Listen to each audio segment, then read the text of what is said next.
teams emerge into this iconic arena. Distance, the Swiss international. He's touched short and then back to him.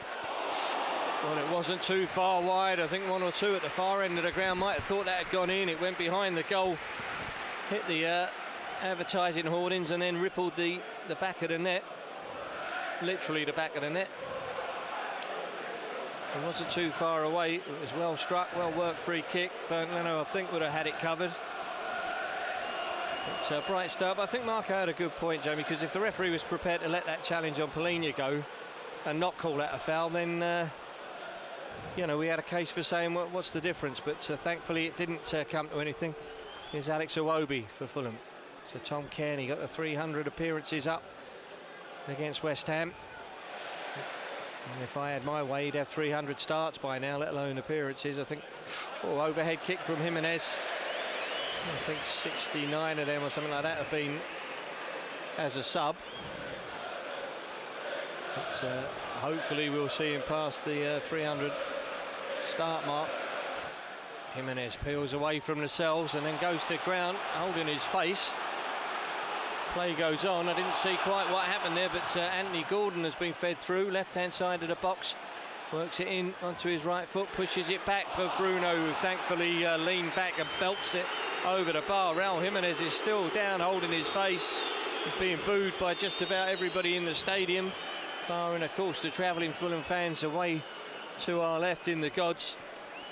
He seemed to wrestle his way away from Lascelles, Jamie, to try and get there first, but then went to ground holding his face. Raul Jimenez obviously well, let me ask you this. Contact. Here's the replay. Yeah, he's elbowed him on the chin. What's the purpose of VAR then? Yeah, plain as day. Yep. And I think that's what Marco Silva's probably saying to the fourth official. Still a threat for sure. Newcastle have a throw. Oh, there's a wild challenge from Raul Jimenez. Lascelles is the first one over.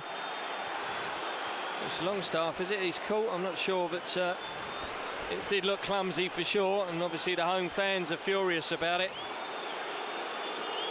He's saying it was an awkwardly bouncing ball and that's all he was aiming for, but a lot of pressure being put on the referee. He's got a yellow card in his hand already. Let's hope nobody talks him into anything any different. The fans are doing their utmost, but it's a yellow card for Raul Jimenez. See, interesting. He's yeah, so he said that he's going to listen to VAR, Jim. That's what he imitated there, the referee. And I think they're going to tell him it's a red, to be honest. I'd be surprised if they don't, Jamie, but that would never have happened if they'd have dealt with the initial situation when Jimenez is supposed to tolerate a whack in the face with an elbow. I mean, it's a wild challenge. It's the same player, the player who he was involved with, who came straight over. Yeah, see, now they're checking it. And he's going to go. He's going to go, I think, Jamie, to be quite honest. And Tyndall's getting involved, as he always does. Look at him agitating things, Jason Tyndall. I mean, he's going to send him off, Jim. He's going to look at the monitor. To the monitor, the referee, Mr. Barrett. And Michael We're down to 10 players. Was clearly out having a cup of tea when Jimenez got the elbow in the face. But he's going to go. Well, he's got no choice but to send him off. When he's sent to the screen, all the pressure's on the referee. This is going to prove to be a problem for Fulham because it's going to end up as a straight red. We're going to lose Raul Jimenez. We have got Muniz back now on the bench, fully fit, and obviously Carlos Vinicius, but he's just found a bit of form, Raul. He's won the Fulham fans over pretty much to a man, but the referee's not going to argue with a VAR here. And when you see the challenge, Jamie, when you see that replay, for me, the timing of the challenge was all wrong. It's a silly challenge. Yeah, the ball's gone. On the halfway line. It's a bit like the Chalabar one last season, Jim. It's unnecessary. Yeah, and there's one we had away from home, wasn't there? But it's not a yellow card, says the referee. It's a straight red. There we go. Fulham are down to 10 men. And all that is, Jamie, is he lost his head there because, as I say, that's a player who's recovered from a fractured skull.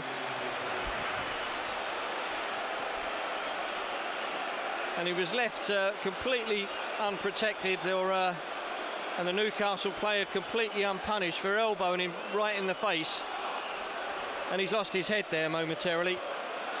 I mean, for me, the only sad thing about that is it wasn't Lascelles. You know, he might as well have cleaned him out, to be honest. If he's going to get a red card. Fulham are down to 10 men for a very long time. He's getting roundly booed. I don't think he's got a history of being a nasty player, Raul. He's not like that. He's really frustrated, but you'd have to say he lost the plot there momentarily, and he's done us no favours. Fulham are down to 10 men. Here's Bruno trying to dictate things now. He finds Joe Linton, and it goes towards Almiron. There's an overlap, the cross coming in from the right-hand side. Anthony Gordon takes it down onto the left foot. He's hit the frame of the goal. It's come out, and Anthony Robinson belts it clear. Well, we got away with one there. He took it down well, Anthony Gordon. I wasn't sure he had room to get the shot away. He did spank it past Bernd Leno. Came off the woodwork. Is there a handball there from Almiron? No, play goes on. We've got us on the back foot at the moment. Here's Bruno. Swings it into the box, right-footed. Good, powerful header away by Tosin. Alex Iwobi did well to get there first. Nod it away from Livramento. Well, could easily have been 1-0, Jamie. Thankfully, we got away with it on that occasion. Dan Burn won the header above Iwobi, but that's a dreadful ball by Joe Linton into the path of Alex Iwobi, into the box. Well, in the end, the shot straight at the keeper. Dan Burn came sliding in. He was in two minds whether to clean Alex Iwobi out. I think he didn't, and the shot in the end couldn't beat Dubravka. But you see, this one's going to could spin out of control quite easily. But here comes Joe Linton. It's breakneck pace at the moment, and we're not going to be able to manage with 10 men if it carries on like this. Here's Anthony Gordon, swings it in with his right foot, but Callum Wilson couldn't get on the end of that. It floats out for a goal kick. It was a good burst into the box from Alex Iwobi, Jamie, and I thought he'd done just enough to keep himself ahead of Dan Burn, but in the end he had to take the shot on and just couldn't quite get enough on it. Big Dan did just about enough, sliding in, making the challenge to make it difficult for Alex Iwobi, with Livramento down the left-hand side, working his way infield. Touches it for Bruno. Goes past Tom Kearney and Polina. He still bundles his way through. And then in the end, Newcastle take the lead. It was Miley, I think, the youngster, the 17-year-old. It's a good finish. Bruno just seemed to keep going. There's a couple of challenges, but the ball just seemed to keep ricocheting back into his path. He bundled his way into the box.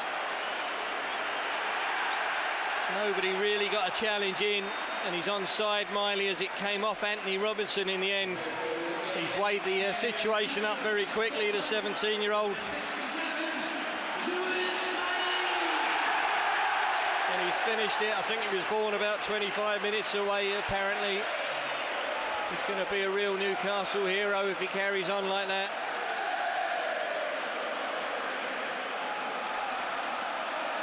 Youngest ever debutant, I think. Talented young player, but good work from Bruno, Jamie. But again, like so many goals we conceded this season, there's an element of fortune about it, because he bundled his way through, Bruno. He was never going to get all the way through, and then the ball just seemed to ricochet off Anthony Robinson. Marco's getting more and more frustrated too. Boa's getting involved as well.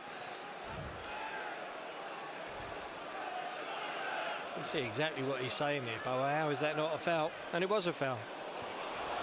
For me, there's an opportunity here now to Callum Wilson. Well, he goes to ground.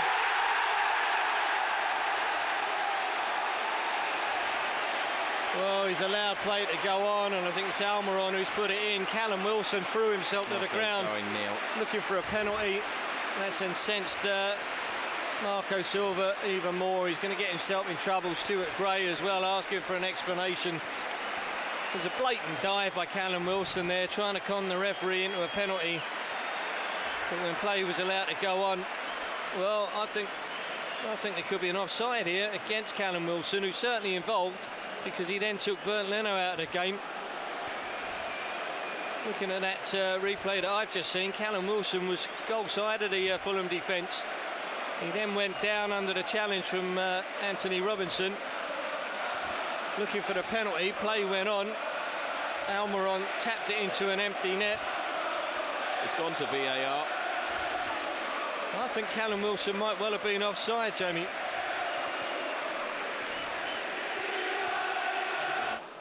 All the fans really, I suppose, barking, and the referee bottles it and gets a yellow card out.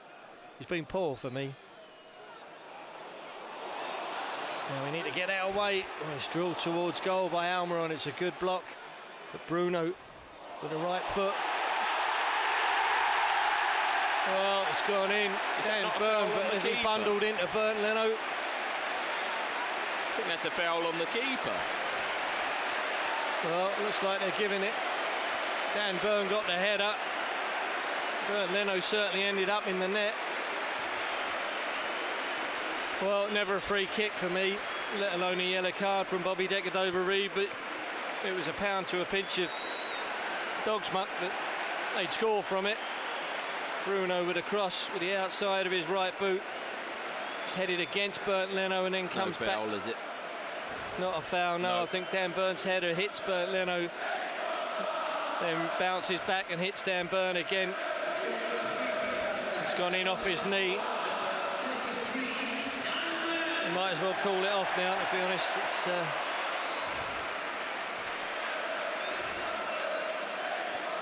82nd minute, I'll make that.